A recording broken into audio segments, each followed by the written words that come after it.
محترم سامعین، السلام علیکم ورحمۃ اللہ وبرکاتہ۔ اللہ تعالیٰ فرماتے ہیں، وہی ہے جس نے آسمانوں اور زمین کو 6 دن میں پیدا کیا، پھر عرش پر جلوہ فرما ہوا۔ وہ خوب جانتا ہے اس چیز کو جو زمین میں جائے اور جو اس سے نکلے، اور جو آسمان سے نیچے آئے، اور جو کچھ اس میں چڑھ کر جائے، اور جہاں کہیں تم ہو وہ تمہارے ساتھ ہے، اور اللہ تمہارے اعمال کو دیکھ رہا ہے۔ اسی طرح اللہ تعالیٰ سورہ ہود آیت 7 میں فرماتے ہیں، اور اللہ ہی وہ ذات ہے جس نے 6 دن میں آسمانوں اور زمین کو پیدا فرمایا، اور اس کا عرش پانی پر تھا۔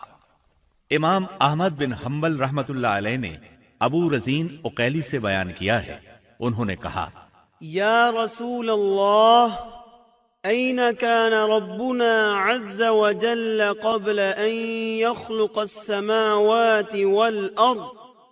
فقال صلى الله عليه وسلم، كان في عماء ما فوقه هواء وما تحته هواء ثم خلق عرشه على الماء۔ اے اللہ کے رسول صلی اللہ علیہ وسلم، آسمانوں اور زمین کو پیدا کرنے سے پہلے ہمارا پروردگار کہاں تھا؟ آپ نے فرمایا، عما میں تھا، یعنی اللہ کے سوا کچھ بھی نہ تھا، نہ اس کے اوپر ہوا تھی اور نہ اس کے نیچے ہوا تھی، مطلب یہ کہ کچھ نہ تھا۔ پھر اس نے پانی پر اپنا عرش پیدا کیا۔ گویا یہ تھی مخلوق کی ابتدا۔ امام احمد، امام ترمذی، امام ابو داود اور بہت سے دوسرے محدثین رحمہم اللہ نے سیدنا عبادہ بن صامت رضی اللہ عنہ کی روایت بیان کی ہے۔ وہ کہتے ہیں، سمعت رسول اللہ صلی اللہ علیہ وسلم يقول ان اول ما خلق اللہ تبارک وتعالی القلم ثم قال له اكتب، فجرى في تلك الساعة بما هو كائن إلى يوم القيامة۔ میں نے رسول اکرم صلی اللہ علیہ وسلم کو فرماتے ہوئے سنا، آپ فرما رہے تھے، بلا شبہ اللہ نے سب سے پہلے قلم کو پیدا کیا، پھر اللہ نے اس کو حکم دیا، لکھ، چنانچہ وہ اسی وقت چل پڑا اور قیامت کے دن تک ہونے والی ہر چیز لکھ دی۔ یہ اللہ تعالی کا علم تھا جس کو قلم نے اس کے حکم کے مطابق لوح محفوظ پر لکھا۔ امام مسلم رحمت اللہ علیہ نے سیدنا عبداللہ بن عمرو بن عاص رضی اللہ عنہما کی روایت بیان کی ہے۔ اس میں سب سے پہلی چیز کے بارے میں وضاحت کی ہے، اور جمہور فقہا کی رائے بھی یہی ہے۔ عبداللہ بن عمرو رضی اللہ عنہما بیان کرتے ہیں، سمعت رسول اللہ صلی اللہ علیہ وسلم يقول كتب الله مقادير الخلائق قبل أن يخلق السماوات والأرض ب50,000 سنة قال وعرشه على الماء۔ میں نے سنا آپ فرما رہے تھے، اللہ تعالیٰ نے آسمان و زمین کی پیدائش سے 50,000 سال پہلے تمام مخلوقات کی تقدیریں لکھ دیں، اور اس وقت اس کا عرش پانی پر تھا۔ اس حدیث مبارک سے واضح ہو گیا کہ سب سے پہلے پانی اور پھر پانی پر عرش پیدا کیا گیا، پھر قلم کی پیدائش ہوئی، اس نے تقدیر تحریر کی، پھر آسمان اور زمین کی تخلیق ہوئی۔ اور جس حدیث میں آیا ہے کہ ابتدا میں قلم کو پیدا کیا گیا، اس کا مطلب یہ ہے کہ اس جہان کی مخلوقات میں سب سے پہلے اس کا نمبر ہے، نہ کہ باقی تمام جہانوں کی مخلوقات میں پہلا نمبر ہے۔ اور اس کا تذکرہ بخاری شریف کی اس حدیث میں ہے۔ قال اہل الیمن لرسول اللہ صلی اللہ علیہ وسلم جئناک لنتفقہ فی الدین ولیسألک عن اول هذا الامر ما كان قال كان الله ولم يكن شيء قبله وكان عرشه على الماء وكتب في الذكر كل شيء وخلق السماوات والارض۔ یمن سے آئے ہوئے ایک وفد نے رسول اللہ صلی اللہ علیہ وسلم سے کہا، ہم آپ کے پاس دین کی سمجھ اور ابتدائے خلق کے بارے میں پوچھنے کے لیے آئے ہیں، یہ کہ سب سے پہلے کیا چیز تھی؟ آپ نے فرمایا اللہ تھا، اس سے پہلے کوئی چیز نہ تھی، اس کا عرش پانی پر تھا، پھر اس نے لوح محفوظ پر ہر چیز لکھ دی، اور آسمان اور زمین کو پیدا کیا، یعنی ابتدا میں پانی پر عرش کی تخلیق ہوئی، پھر قلم کی پیدائش ہوئی، اس نے سب کچھ لکھ دیا۔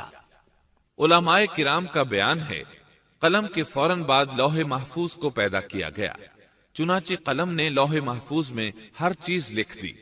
اس کے بعد کائنات کی باقی مخلوقات اور آسمان و زمین کی پیدائش معرض وجود میں آتی گئی۔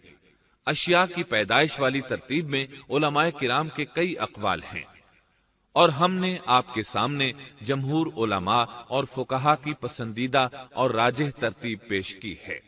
آسمان اور زمین کی مخلوقات کی ترتیب کیا ہے، اس بارے میں امام مسلم رحمت اللہ علیہ نے سیدنا ابو ہریرہ رضی اللہ عنہ کی روایت پیش کی ہے۔ وہ کہتے ہیں، أخذ رسول الله صلى الله عليه وسلم بيدي فقال خلق الله عز وجل التربة يوم السبت وخلق فيها الجبال يوم الأحد وخلق الشجر يوم الاثنين وخلق المكروه يوم الثلاثاء وخلق النور يوم الأربعاء وبث فيها الدواب يوم الخميس وخلق آدم عليه السلام بعد العصر من يوم الجمعة في آخر الخلق في آخر ساعة من ساعات الجمعة فيما بين العصر إلى الليل۔ نبی اکرم صلی اللہ علیہ وسلم نے میرا ہاتھ پکڑا اور فرمایا، اللہ تعالیٰ نے ہفتے کے دن مٹی کو پیدا کیا، اتوار کے دن زمین میں پہاڑ، پیر کے دن درخت، منگل کے دن تکالیف، مصائب، جراثیم اور بیماریاں، بدھ کے دن نور کو، جمعرات کے دن زمین میں چوپایوں کو پھیلا دیا، اور تمام مخلوقات میں جمعے کے دن کی آخری گھڑیوں یعنی عصر سے رات کے درمیان میں آدم علیہ السلام کو پیدا کیا۔ مطلب یہ کہ ابتدائے آفرینش میں جن مخلوقات کی تخلیق ہوئی ان میں سے آخری مخلوق انسان تھا۔ اس حدیث میں مختلف حالات کو نہایت وضاحت سے بیان کیا گیا ہے۔ اس سے بخوبی پتہ چل گیا کہ ابتدائی مخلوقات کی ترتیب کیا تھی۔ ان میں سے آخری نمبر آدم علیہ السلام کا تھا، جبکہ آدم علیہ السلام نسل انسانی میں سب سے پہلے اور تمام انسانوں کے باپ ہیں۔ انسانوں سے پہلے فرشتے اور جن پیدا ہو چکے تھے۔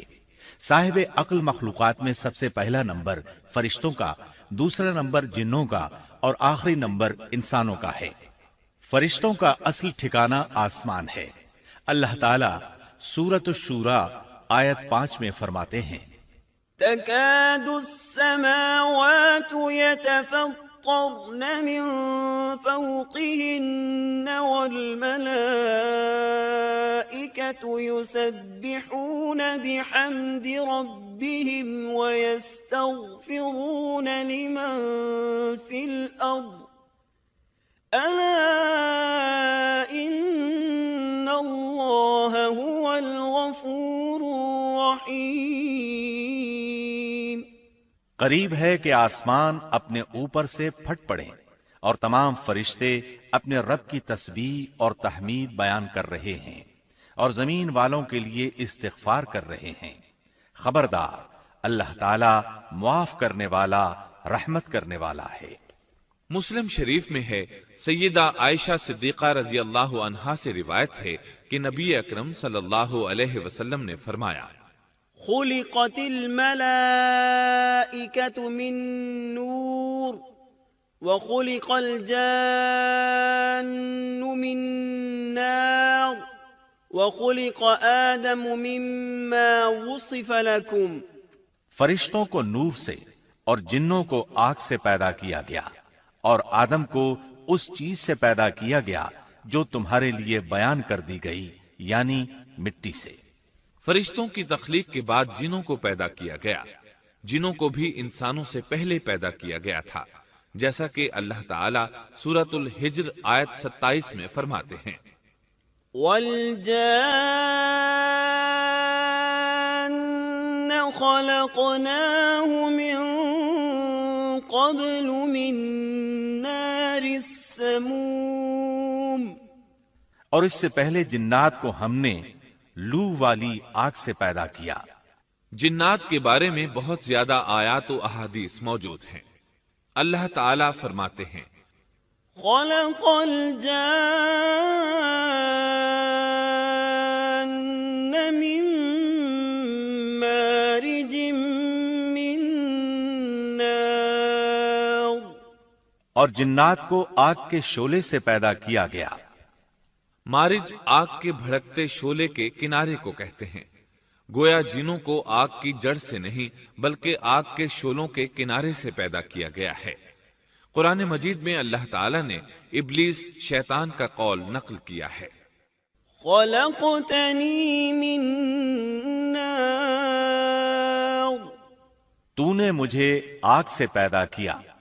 اسی طرح پہلے بھی بیان ہو چکا ہے کہ اللہ نے فرمایا، وَالْجَانَّ خَلَقْنَاهُ مِن قَبْلُ مِن نَّارِ السَّمُومِ، اور اس سے پہلے جنات کو ہم نے لو والی آگ سے پیدا کیا۔ یہ ہے جنات کی اصل اور بنیاد۔ ابلیس ملعون بھی جنات میں سے ہے، اور اس مسئلے میں کسی کو تردد اور شبہ نہیں ہونا چاہیے، اس لیے کہ قرآن مجید میں ہے، إِلَّا إِبْلِيسَ كَانَ مِنَ الْجِنِّ، اور ابلیس جنوں میں سے تھا۔ مطلب یہ کہ وہ فرشتوں میں سے نہیں تھا۔ حسن بصری رحمت اللہ علیہ فرماتے ہیں، وہ پلک جھپکنے کے برابر بھی فرشتوں کی جنس میں داخل نہیں ہوا، اور نہ ہی وہ کبھی فرشتوں میں شمار ہوا ہے۔ وہ جنات میں سے ہے کیونکہ اس نے خود اقرار کیا تھا، خَلَقْتَنِي مِن نَّارٍ، اے اللہ تو نے مجھے آگ سے پیدا کیا ہے۔ اگر یہ فرشتہ ہوتا تو اس وقت کہتا، اے اللہ تو نے مجھے نور سے پیدا کیا ہے۔ اس لیے ابلیس کا جن ہونا روز روشن کی طرح عیاں ہے۔ سیدنا عبداللہ بن عمر رضی اللہ عنہما اور سیدنا عبداللہ بن عباس رضی اللہ عنہما فرماتے ہیں، آدم علیہ السلام سے 2000 سال پہلے جنات پیدا کیے گئے۔ وہ ہماری اس زمین پر رہائش پذیر تھے۔ آہستہ آہستہ وہ فسق و فجور میں مبتلا ہو گئے۔ جب وہ فتنہ فساد میں حد سے بڑھ گئے، ناحق خون بہانے لگے، تو اللہ تعالیٰ نے ان کی طرف فرشتوں کا عظیم لشکر بھیجا۔ ان سے جنات کی زبردست مارکہ آرائی ہوئی۔ اس مارکہ آرائی میں فرشتوں نے جنات کو تہس نہس کر دیا، اور وہ سمندروں کی جزیروں میں پناہ لینے پر مجبور ہو گئے۔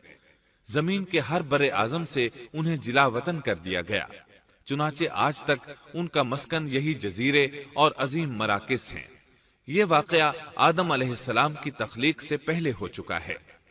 احادیث مبارکہ میں ہے کہ ابلیس ملعون کا ایک تخت ہے، اور وہ تمام جنات کا سردار اور حکمران ہے۔